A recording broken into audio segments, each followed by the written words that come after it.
안녕하세요, 여러분. 디모데 전서 같이 한번 보겠습니다. 디모데 전서 후서 다 이제 개인적인 서신이라고 우리가 할 수 있는데요. 자, 기록자는 바울이라고 알려져 있고요. 근데 여러 가지 그 바울이 진짜 쓴 기록을 했느냐 이런 내용들 가지고 논쟁이 좀 있어요. 왜냐하면 바울 시대에 쓰던 단어들이 안 나오기도 했고, 그다음에 바울 시대엔 정립되지 않았던 신학적 사상들이 이미 나왔고, 뭐 그다음에 유급 장로에 관한 이야기라든가 이런 것들이 후대에 들어온 것 아니냐 이런 이야기들도 있는데요. 어쨌든 간에 이거는 그 디모데에게 아주 세밀한 내용들, 그다음에 디모데의 상황, 그다음에 내가 죄인 중에 괴수다라고 이렇게 말을 할 정도면은 이건 바울의 자전적인, 그리고 바울이 디모데에게 쓴 것이 오히려 옳다라고 하는 그런 학자들의 거의 공통된 의견입니다. 그리고 이 로마에 가택연금 당했을 때라고 하는 것도 조금 이야기들이 있어요. 신학적 그 역사학적으로 로마에서 두 가지가 있는데, 로마에서 가택연금을 당했다가 거기서 그냥 목배임을 당해 죽었다라는 얘기도 있고, 로마에 가택연금 당했을 때 2년 있다가 풀려나서 그 저기 어디야, 서바나 스페인에 가서 복음을 전하고 다시 붙잡혀서 죽었다 이런 이야기들도 있어요.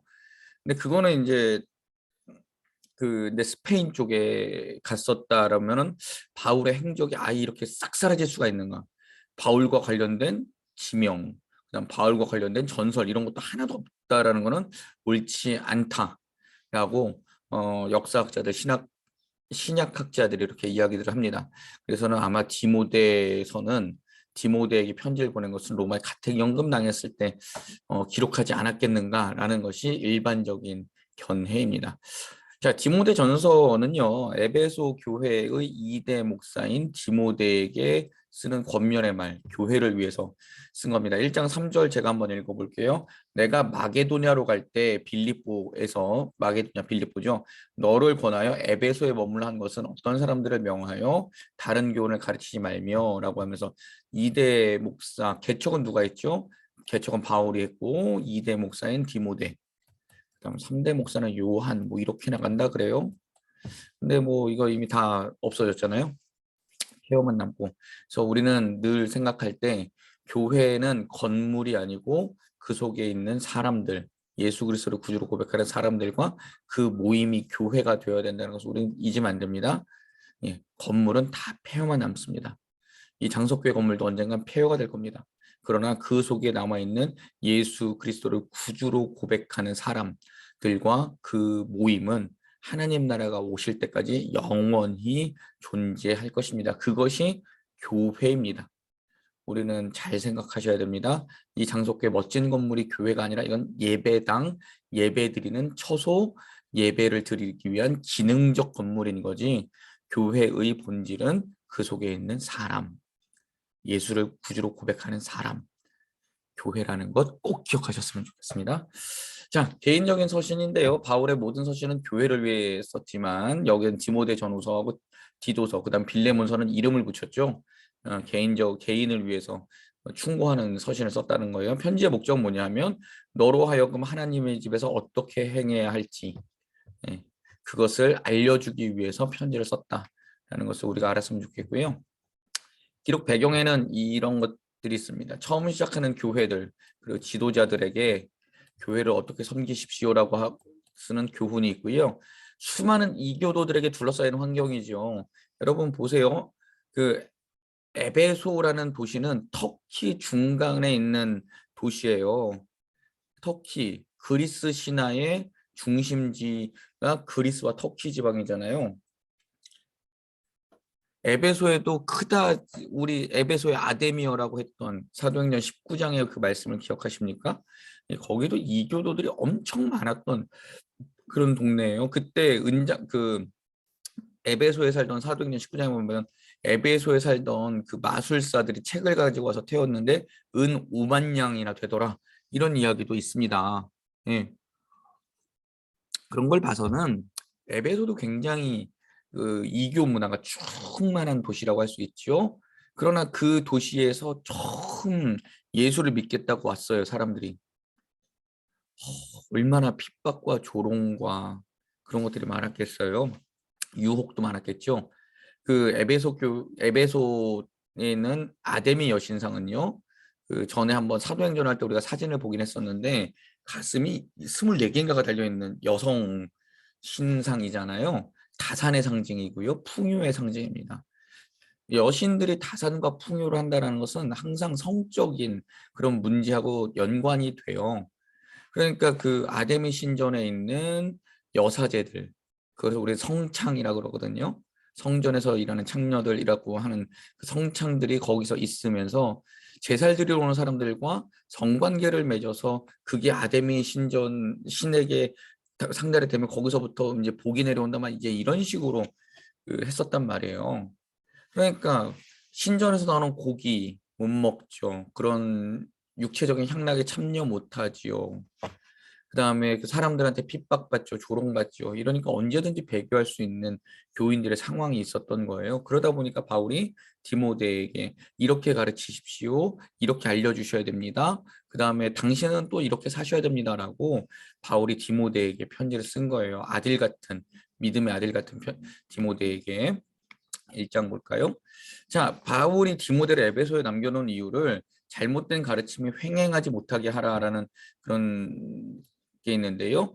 1장 4절 보니까요. 신화와 끝없는 족보. 신화 뭘까요? 이거는 그리스 로마 신화겠죠. 족보는요. 유대인들의 이야기입니다. 유대인들의 이야기. 근데 이런 것들은 다 하나님의 경륜을 이론보다 맨날 변론, 싸우는 것만. 야, 어떤 신이 더 높아? 어떤 신이 더 세? 야, 웃기지만 아브라함이 훨씬 더 높거든. 맨날 이런 상황만 만들어냈다라는 거죠. 그래서 그런 사람들을 위해서 예.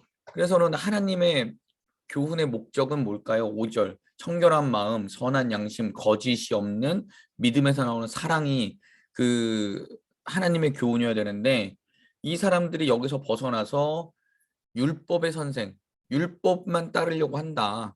그러니까 율법은 제정된 이유가 뭐냐? 법을 어기는 자를 위해서, 순종하지 않는 자를 위해서, 경건하지 않은 자를 위해서, 죄인, 거룩하지 않은 사람, 속된 사람, 아비, 어미를 사미라는 자, 간음, 남색하는 자, 유기하는 자, 거짓말하는 자, 거짓 맹세하는 자, 건전한 교훈을 거스른 자를 위해서 율법이 제정된 거지. 믿음에 있는 사람들을 위해서 율법이 제정된 게 아니다. 율법은 잘 사용하면 선한 거지만 반대로 말하면요. 잘못 사용하면 정죄하고 나쁜 것이다라고 지금 바울이 이야기를 하는 거죠. 자, 그래서는 11절 이 교훈은 내게 맡기신 바 복되신 하나님의 복음을 따름이라. 율법이 아니라 복음 뭐예요? 예수 그리스도를 구주로 믿어 예, 영원한 생명 구원받는다라는 거기에 따른다라는 거지요. 자, 근데 그 복음을 위해서 내가 사도가 되었는데, 복음의 사도가 되었는데, 나는 회방자였고, 박해자였고, 폭행자였다. 근데 그것은 내가 주님 모를 때 했던 건데, 그런 나에게도 은혜를 주셨다. 자, 날 봐라. 1장 15절. 내가 죄인 중에 괴수다. 나 같은 사람도, 죄인 중에 괴수 같은 사람도 주님이 사용하신다는데, 지금 에베소에 있는 사람들도 주님께서 사용하시지 않겠니, 디모데야?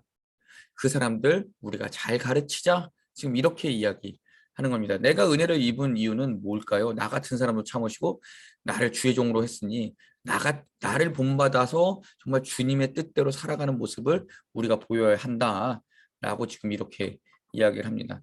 그래서는 그 19절 디모데에게 이렇게 말하죠. 믿음과 착한 양심을 가지고 선한 싸움을 싸우고 근데 후메네오 알렉산더처럼 그 믿음에서 파선하지 말고 하나님 모독하지 말고 너는 믿음의 선한 싸움 싸우고 믿음의 착한 양심을 지키고 끝까지 하나님의 사람처럼 내가 하나님께 충성했듯이 나를 본받고 그렇게 살았으면 좋겠다 디모데야라고 이제 개인적인 이야기를 하고 이제 2장으로 넘어갑니다.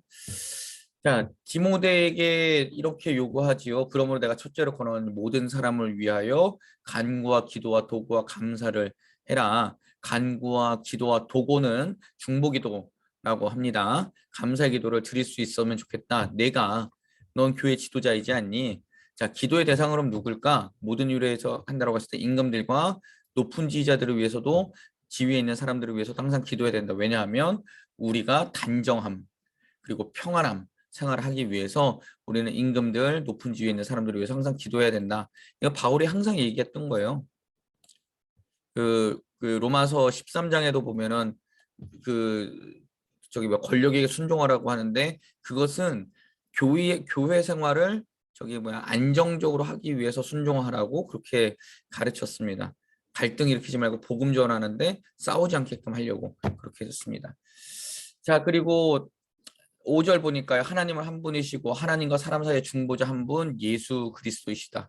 근데 그 예수님이 어떤 분이시냐 하면 약속에 따라 오셨고 기약에 맞춰 오셨고 그래서는 그 기약에 맞춰 오셔서 약속에 따라서 뭐 하셨을까? 십자가에 돌아가셨고 그 다음에 죽으셨고 부활하셨고 그 다음에 다시 승천하셨고 다시 오실 것이다.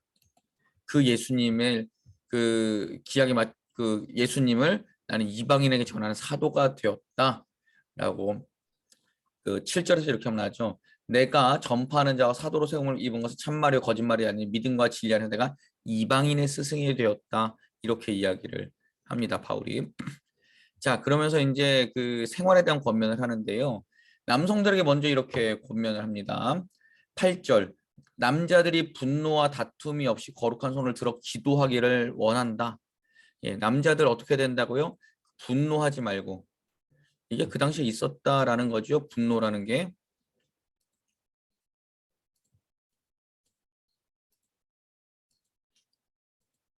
분노하지 말고 다툼. 많이 싸웠다라는 것을 우리는 알 수 있죠. 그 다음에 손을 들어 거룩한 손을 들어서 기도하라고 합니다. 모든 곳에서. 모든 곳에서. 남성들에게 먼저 권면했어요. 그리고 이제 여인들에게 하는데요. 이거 분명히 알아야 되는 것은요, 여러분. 남자들과 여자들을 구분했다라고 하지만 합치면 뭐가 되죠? 모든 이가 됩니다. 따라서 이거는 남자하고 여자를 구분하는 게 아니라 모든 이들에게 적용되는 보편적인 진리라는 것을 우리가 꼭 기억해야 돼요.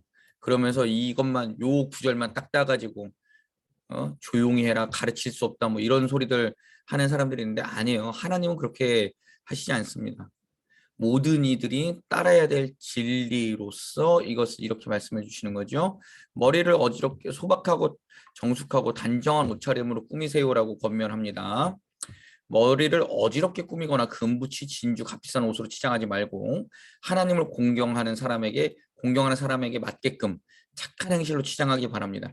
이게 이 겉모습이 중요한 게 아니라 착한 행실을 통해서 하나님의 사람임을 드러내라고 권면하는 거죠. 너무 겉모습에 치중하지 말라는 겁니다. 착한 행실을 통해서 하나님의 사람을 증명하라는 겁니다. 마태복음 5장에도 그런 말씀이 있죠. 이로써 착한 행실을 통해서 너희 하늘 아버지가 드러나게 하라. 그런 말씀이 있는 것과 마찬가지로 겉모양이 중요한 게 아니라 예수 믿는데 성경책 끼고 다닌다고 성경책 들고 성경책 가방만 들고 다닌다고 중요한 게 아니라 착한 행실을 통하여서 외모가 중요한 게 아니라 착한 행실을 통해서 하나님의 영광이 드러나게 하라. 그게 중요한 거다. 이렇게 이야기합니다. 조용히 순종하는 데 배우시고 여자가 가르치거나 남자를 지배하는 것은 옳지 않습니다. 여자는 조용히 합니다. 아담이 먼저였고 하와가 후에 왔는데 하와가 먼저였고 그 아담이 나중에 왔기 때문입니다. 그래서 사랑과 거룩함을 지니고 정숙하게 살면 해사람으로 구원 얻게 될 것이라고 했는데요. 이것은 모든 사람들에게 다 적용되는 겁니다. 조용히 순종하는 가운데 배우라는 것은 남성들에게도 동일하게 적용됩니다. 예.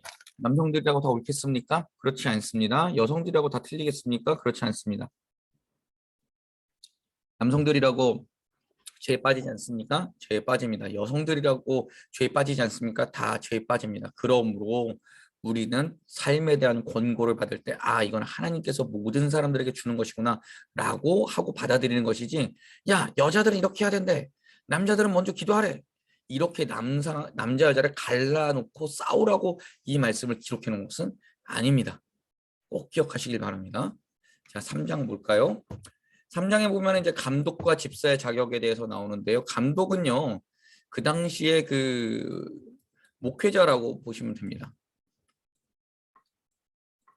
여기 감독하고 장로 둘 다 합쳐서 목회자라고 보시면 되고요. 감독의 직분을 얻으려 하면 선한 일, 사모하는 것이다. 그러니까 그 감독이 되고 장로가 되는 것은 굉장히 선한 그것을 사모하는 것은 선한 일이다. 욕심이 아니다라는 것을 바울은 이야기하죠. 책망할 것이 없어야 하고 비난받을 것이 없어야 됩니다. 이 비난받을 것이라는 것은 교회뿐만 아니라 세상에서도 똑같습니다.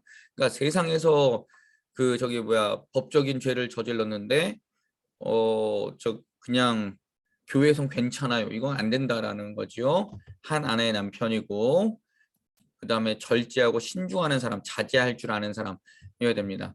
한 아내의 남편이라는 이 시대적 상황은 이때는 이혼이 굉장히 빈번하게 일어났던 시대였고 제가 어저께도 말했다시피 데살로니가 교회를 이야기하면서 했듯이 결혼하기 위해 이혼하고 이혼하기 위해 결혼한다 이런 게 있을 정도로 그 당시엔 그 가정 생활이 문란했다라는 것을 알 수 있죠. 그러니까 한 아내와 사랑하며 살 수 있었던 그것을 요구하는 것은 믿음과 정절에 있어서 충성에 있어서 하나님께도 그렇게 할 수 있다라는 것의 표본이 될 수 있는 그렇기 때문에 한 아내의 남편이라고 했던 겁니다.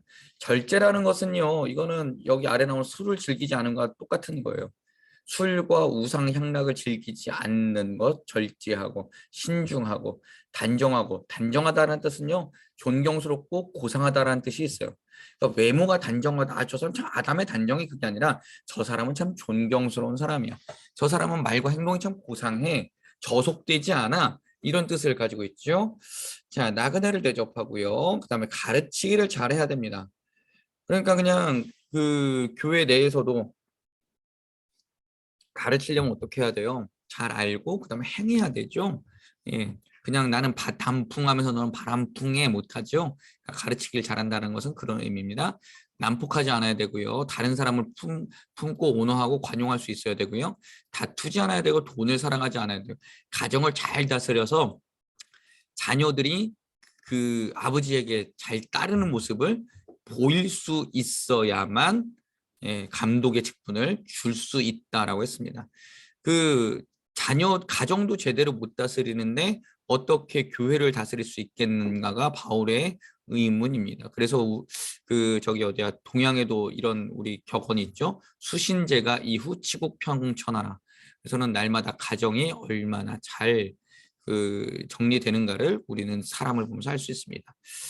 새로 입교한 사람은 절대 안 된다고 합니다. 왜냐하면 교회를 멸시할 수 있다라고 했고요. 교회 밖의 사람들에게도 인정받아야지만 그 감독의 직분이 될 수 있다라고 합니다. 자, 그다음에 집사의 직분 볼까요? 집사의 직분, 이거는 동사자고요. 지금 서리 집사님이 아니라 성경에 나오는 집사님은 다 안수 집사님들입니다. 안수받은 사람들. 자, 신중하고 한 입으로 두말하지 않고 술을 탐닉하지 않고 부정한 이득을 취하지 않고 믿음의 비밀을 깨끗한 양심에 가진 사람. 깨끗한 양심 중요합니다. 깨끗한 양심. 먼저 잘 분별하고 책망할 것이 없으면 집사의 직분을 허락하라. 그러니까 분별하고 책망할 것이 없으려면은 최소 몇 년을 봐야 되냐면 3년을 봐야 돼요. 그래서 예전에는 입교 예식을 할 때 3년의 입교 예식을 준비했었어요. 지금처럼 그냥 학습하고 세례하고 막 학습도 없어졌죠. 그냥 등록하고 6개월 후에 세례 받고 이런 게 아니라 세례를 받고 입교라는 게 없었죠. 그 당시에 세례를 받으려면 초신자가 왔을 때 최소한 3년의 훈련을 받았어야 됩니다. 왜 3년의 훈련이냐? 이 사람이 우리 조직을 팔아넘길 것인가 안 팔아넘길 것인가 3년 동안 계속 같이 생활하면서 이 사람을 관찰하는 거죠. 그리고 이 사람이 예수의 이름에 따라 정말 순교할 수 있겠다라는 그런 마음이 들면 그런 판단이 들면 그때 세례를 줬습니다. 그래서 그 당시 성찬 때는 예배 때는 어떻게 했냐면 1부 예배를 드리고 2부에 성찬식을 거행했어요. 1부 예배를 드린 다음에 성찬할 때는 다 내보냈습니다. 세례 안 받은 사람들은. 3년 동안 뭐 했냐 하면 성찬을 보지도 못하게 하고요. 나가서 교육받았어요. 예수가 누구이시냐? 너의 구주는 누구이시냐? 넌 예수를 위해서 죽을 수 있느냐? 이런 걸 가지고 매번 그렇게 교육을 받았단 말이에요. 그러니까 그 당시에 이 세례 교육을 받다가 나간 사람들이 뭐라고 소문을 퍼뜨렸냐면 예수의 피를 먹고 예수의 살을 먹습니다. 이렇게 하다 보니까 저것들은 식인종이다. 그 다음에 아이를 잡아먹는다. 뭐 이런 이야기들이 세상에 퍼져나갔던 거예요. 그래서 저건 이교도 굉장히 잔인한 종교다. 막 이런 식의 소문이 퍼져나갔었어요. 자, 어쨌든 요 먼저 분별하다라는 이야기를 하다가 거기까지 갔는데요. 예, 먼저 분별하고 책망할 것이 없으면 집사의 직분을 허락하라. 그래서 집사의 아내들도 신중해야 하고 남을 험담하지 않아야 되고 절제하고 성실한 사람이 그 부부가 그렇게 돼야만 집사를 줄 수 있다. 그러니까 한 아내의 남편이고 자녀와 집을 잘 다스려야 하고 집사의 직분을 잘 수행한 사람은 믿음의 큰 확신을 갖는다. 그러니까 집사 직분을 잘 감당한 사람, 정말 주님 앞에 충성한 사람은 거기서 믿음이 한 계단 올라간다. 진보한다라는 거지요. 그래서 우리도 교회에서 지금 우리 그 성경에 나오지 않는 권사의 직분도 있고 그다음에 성경에 나오는 안수 집사의 직분도 있고 그런데요. 여러분 우리가 꼭 기억해야 되는 것은 직분 받았다고 끝나는 게 아니라요. 직분 받은 이후부터 더 열심히 주님 앞에 해야만 믿음의 큰 확신이 생긴다라는 겁니다. 내가 이만큼 했으니 나는 집사 받고 권사 받고 장로 받았어. 아니라는 겁니다. 그 직분을 받은 이후부터 더 성장해 가야 할 수 있어야 된다는 게 성경의 이야기입니다. 자, 여기 디모데 전서의 목적이 나오죠. 내게 속히 가고 싶으나 늦을 수도 있으니 교회를 위해서 이 글을 기록하고 교회는 뭐냐 하나님의 집이고 진리와 기둥의 터이니 내가 잘 생각했으면 좋겠다라고 바울이 이야기합니다. 4장 볼까요? 거짓 교사에 대한 경계인데요. 4장 처음에 보니까 어떤 사람들이 믿음에서 떠나 미혹하는 영과 귀신의 가르침을 따르리라. 이건 예수님이 말씀하신 거죠. 말세예라고 하면서. 네. 자, 마지막 때에 속이는 영, 귀신의 교훈을 따른 자들이 있고 양심의 낙인 지켜 거짓말하는 사람의 속임수에 따른다라고 합니다. 지금도 이단에 가서 그렇게 하는 사람들이 많죠. 이단에 가는 사람들 여러분 어떤 사람들일까요? 다 교회 다니던 사람들입니다. 초신자들 안 갑니다. 근데 요새는 저기 모태 이단들이 태어나가지고요. 이제는 모태 신천지, 모태 하나님의 교회 얘네들이 있어가지고 우리 자녀들이 굉장히 힘들어해요. 제가 전에 대학교 할 때 그런 얘기 많이 들어봤거든요. 목사님, 제 친구가 그 하나님의 교회 모태 신자인데요. 저보다 더 많이 알아요. 제가 얘기하면 자꾸 져요. 목사님 어떻게 하면 좋죠? 목사님 기도해 주세요. 그래서 그 아이 데리고 같이 제자 훈련했던 적이 있었는데 전에 이교말 전에 교회 있을 때 예, 걔네들은 되게 철저하게 가르쳐요. 왜냐하면 지들이 옳다는 걸 계속 세뇌시켜야 되기 때문에 진리는 드러나게 되어 있지만요. 그런데 어렸을 때부터 그렇게 세뇌받고 자란 아이들, 어렸을 때부터 그렇게 철저하게 교육받고 자란 아이들은 잘 안 바뀌어요. 그래서 문제예요. 걱정입니다. 이 교회의 그 올바른 진리를 가르치는 곳에서 점점 이탈해서 좀 더 자극적인 것, 좀 더 센 것을 가르치고 막 그래서는 종교 중독에 빠지게 되는 거죠. 아, 이게 좀 되게 속상해요. 자, 혼인을 금하고 어떤 음식을 먹지 말라고도 하고 이렇게 말하는 사람들이 있는데요. 이것은 어떤 사람들이냐면요. 금욕주의자들입니다. 금욕주의자 전에 뭐라고 말씀드렸죠? 내 속에 있는 영을 갖다가 담고 있는 몸이기 때문에 이 몸은 더 고생을 시켜서 영이 고상하게 되어야 된다. 이렇게 말하는 사람들 금욕주의자. 그래서는 몸에서 피를 내기도 하고 절대로 그 성관계도 안 되고 먹는 것도 다 구별해서 먹어야 되고 막 그런 사람들 율법주의자들 이렇게 보면 되지요. 근데 그 하나님께서 베드로에게 뭐라고 말씀하셨냐면 감사함으로 받으면 속된 것이 하나도 없다라고 그렇게 말씀하셨거든요. 그러니까 그 바울이 에베소 교회에 있는 디모데에게 뭐라 그랬냐면 아니다. 모든 것은 하나님의 말씀과 기도로 거룩해짐으로 걱정하지 말고 먹어라. 그렇게 이야기를 했고요. 믿음에서 떠나는 사람들이 있으니 디모데야 너는 그리스도의 좋은 일꾼이 되어서 좋은 교훈으로 좋은 교훈은 뭐예요? 예수 그리스도의 복음이죠. 예, 다른 이들을 잘 양육했으면 좋겠다. 내가 먼저 잘 그렇게 배우고 잘 양육하길 바란다. 그리고 저속하고 헛된 꾸며낸 이야기들, 허탄한 신화들이죠. 이거는 예, 망령되고 허탄한 신화, 경계하고 경건함에 이르도록 연습하라. 자, 이게 중요한 거예요. 경건함에 이르려면 한 방에 태어나지 않아요. 우리가 여러분 예수 믿음 거듭났다라고 표현을 하잖아요. 거듭났다. 거듭났다. 태어나면 어떻게 돼요? 인간이 태어나면 아장아장 기기도 하고 걷기 시작하는 거예요. 그래서 베드로서에 보면은 베드로서인가요? 신령한 젖을 사모하라라는 것이 있는데 얘 젖을 먹고 그다음에 단단한 식물로 가는 거예요. 처음서부터 나는 예수 믿었으니 나는 다 알아. 이 되게 교만한 겁니다. 경건함에 이르도록 연습해야 됩니다. 그래서 우리는 지금 날마다 성경 읽고 또 저는 또 여러분들과 함께 연습하기 위해서 이렇게 또 이런 것도 매번 만들어 드리고 또 기도하고 그러면서 우리는 믿음이 성장해 가는 거예요. 자, 육체 연단은 약간의 유익이 있으나 경건은 모든 일에 유익하다. 이 세상과 장차 올 세상의 생명을 약속해 준다. 그러니까 경건 훈련을 해야 된다라는 겁니다. 자, 그다음 디모데에게 하는 부탁은 내 젊음, 연소함을 멸시하지 못하도록 말과 행실과 사랑과 믿음과 순결에 있어서 믿는 자의 본이 되시기를 바랍니다라고 바울이 그렇게 부탁을 하는 거예요. 내 젊음뿐만 아닙니다. 너의 모든 것을 멸시하지 못하도록 말에도 행실에도 사랑과 믿음과 순결에 있어서 믿는 자의 본이 되는 건 디모데뿐만 아니라 모든 믿는 자가 해야 될 그 일들입니다. 그리고 성경도 열심히 읽고 권면하고 가르치는 일에 전념하라고 이야기를 했고요. 내 속에 있는 은사가 있다. 소홀히 여기지 말고 자꾸 개발하라라고 합니다. 조금 아쉬운 거는요. 목회자로 조금 아쉬운 거는 은사 받으신 분들이 있습니다.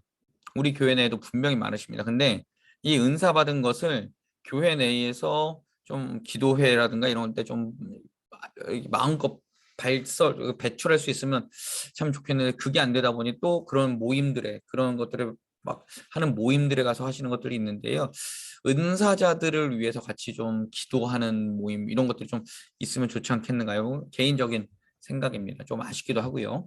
그래서 개발 은사자들이 모여서 같이 기도하고 이런 것도 개발도 해야 되고 너는 이 모든 일에 최선을 다하고 발전하는 모습도 보여야 하고 내 자신을 가르침을 돌아봐서 너 자신의 말과 너의 말을 듣는 사람도 구원의 길로 이끌어 갔으면 좋겠다. 그러니까 내가 말로만 하지 말고 너의 행실, 믿음을 다 잘 지키라는 겁니다. 디모데서 5장 질서에 관해서 교회 내에 여러 문제들이 있었는데요. 늙은이를 꾸짖지 말라라고 했는데 어른들을 대할 때 아버지 대하듯이 그리고 여자 나이 많은 여성분들을 대할 때는 어머니께 대하듯이 디모데에게 부탁을 하는 겁니다.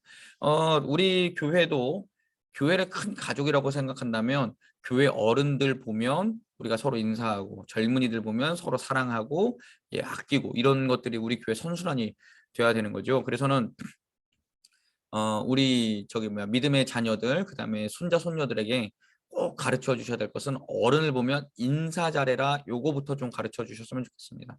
어른들 보면 인사 잘해라. 거기서부터 시작하는 겁니다. 젊은 형제는 남자는 형제에 대해야 돼. 젊은 여인은 자매에 대해야 돼. 순결한 마음으로. 왜 순결한 마음으로 오겠습니까? 그 당시에는 하도 육체적인 그런 것들이 많기 때문에 조심하라고 계속 바울이 강조하는 거예요. 이 시대가 얼마나 음란했으면 바울이 계속 이렇게 강조했을까요? 조심해야 됩니다. 자, 친족과 가족을 돌보지 않는 사람은 불신자보다 더 나쁜 사람이고 남편을 잃은 여인들에 대해서도 썼습니다. 이 남편을 잃은 여인들 과부들이라고 했는데요.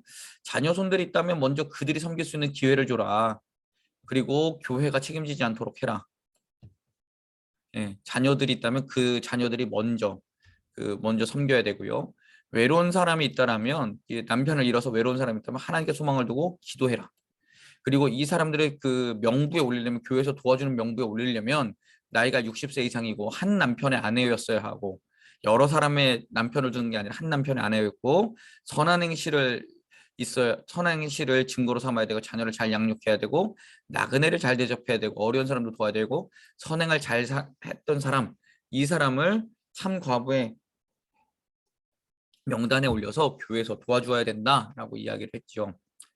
자, 남편의 일은 젊은 여인들이 있는데 정욕에 이끌리면 결혼하고 싶어 할 수도 있으니 그냥 재혼하도록 권면해라. 그렇게 이야기를 했습니다. 그리고 이 여인들은 이 집 저 집 돌아다니면서 빈둥거리고 수다 떨고 남의 일에 참견하고 해서는 안 되는 일을 하는 경우들이 있다. 안 그런 사람들도 있는데 그런 사람들도 있으니 차라리 이런 사람들은 그렇게 교회를 힘들게 하지 말고 이렇게 권면을 해라 라고 디모데에게 이야기를 합니다.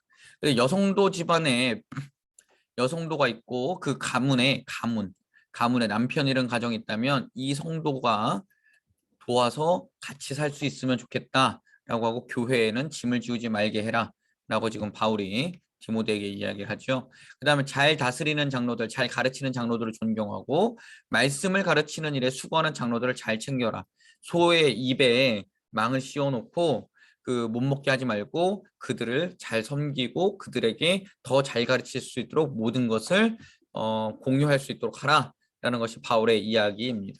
장로들의 고발은 한 사람의 고발 가지고 안 되고 두세 사람의 고발을 가지고 할 것이고 그 증인 두세 사람의 증인이 없다면 받지 말라. 그만큼 신중해라라는 겁니다. 험담 들었다고 저 사람 나쁜 사람 이렇게 하면 안 된다라는 거죠. 죄 지은 사람들이 있다면 혼내라.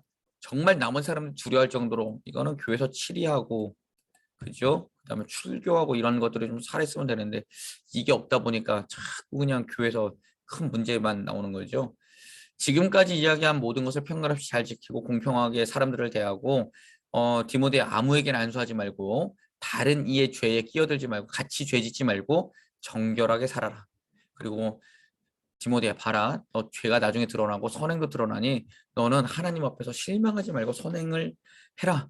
라는 것이 디모데에게 이야기를 합니다. 자, 성도들에게 하는 권면들 볼까요? 종들이 있다면 상전을 공경하라. 하나님의 이름과 교훈이 비방받지 않도록 상전을 비방받지 않도록 믿는 상전을 모시면 더 잘해라. 믿는 상전이라고 형제 나 교회 좀 갔다 올게 좀만 안 된다라는 거예요. 오히려 더 최선을 다해서 섬기라는 거죠. 자, 그리고 다른 교리를 가르치며 예수 그리스도의 교리를 따르지 않는 사람들인데 이는 교만한 사람이고 논쟁과 말다툼만 일으키고 시기와 분쟁과 비방과 악한 의심만 일으키는 사람인데 이런 사람들 조심하라. 그리고 마음이 썩고 진리를 잃고 경건을 이득의 순환으로 삼는 사람이 있고 다툼이 일어난다. 이런 사람들이 있으면 경건을 이득으로 삼는 사람은 뭐예요? 이거 싹군이죠. 네. 주의 일을 힘쓰다가 주님께서 주시는 은혜로 사는 게 아니라 나에게 더 다오 이러는 그런 싹군들 조심하라는 겁니다. 성도들에게. 자, 그리스도인의 경제를 보는 관점, 자족하는 마음이 있다면 경건의 유익이 있고요. 공술의 공수거라고 적었는데 이게 불경의 말이긴 한데요. 빈손으로 간다라고 적어놨어요. 그 바울이 7절 우리가 세상에 아무것도 가지고 오신 것 없으면 또한 아무것도 가지고 가지 못하리니. 예. 먹고 살 것이 있으면 만족해라. 뭐 그렇게 열심히 아둥바둥 사냐. 부하려 하는 사람들 시험에 빠지고 올무에 빠지고 해로운 욕심과 파멸과 멸망당하기를 조심하라. 너무 욕심부리면 자족하지 못하면 이렇게 된다라는 겁니다. 돈을 사랑하면 일만하게 뿌리고 믿음을 떠나는 수많은 사람이 있었다. 자, 돈과 하나님이냐? 이게 꼭 이분법적인 것은 아니지만 이게 굉장히 많이 있죠. 눈 한 번만 딱 감으면 100억이 떨어진다. 아씨, 하나님. 근데 이 100억 가지고 10억 하나님께 11조 떼어드릴 테니까 저 좀 용서해 주십시오. 10억은 11조 떼어드리고요. 뭐 또 10억은 또 불완이요 또고요. 10억은 감사한 거나 저 70억만 먹을게요. 하나님과 거래하는 모습들 되게 많죠. 이거 조심하라는 겁니다. 믿음을 떠나는 수많은 사람들이 있다라는 거고요. 그래서 이러한 악을 피하고 그런 악을 피하고 하나님의 사람이요. 제가 참 좋아하는 말인데 너 하나님의 사람아. 두려워요. 너 하나님의 사람아. 그런 악을 피하고 의와 경건과 믿음과 사랑과 인내와 온유를 따르고 믿음의 선한 싸움을 싸우고 영생을 끝까지 취하고 예수 그리스도가 오실 때까지 흠도 없고 책망도 없이 이 말을 지키라. 부한 자들에게 교만하지 말고 덧없는 재물에 소망 두지 말고 하나님께 소망을 두라고 권면하라. 예, 그 교회에도 부한 자들이 있는데 이런 것들 했다라는 거죠. 하나님께 소망 두지 않고 교만했다. 가난한 사람들 무시했다라고 보시면 되겠습니다. 디모데에게 권면하라는 거죠. 선을 행하고 조진을 하고 베풀고 나눌 때는 즐겁게 하도록 권면하고 디모데에게 망령되고 헛된 말 거짓된 지식한 반론을 피하라라고 이렇게 바울이 디모데에게 편지 썼던 것을 보았습니다. 예, 우리도 이 말씀을 읽으면서 이게 나에게 주시는 말씀이구나라고 생각하며 같이 디모데 전서를 읽어갈 수 있으면 좋겠습니다. 감사합니다.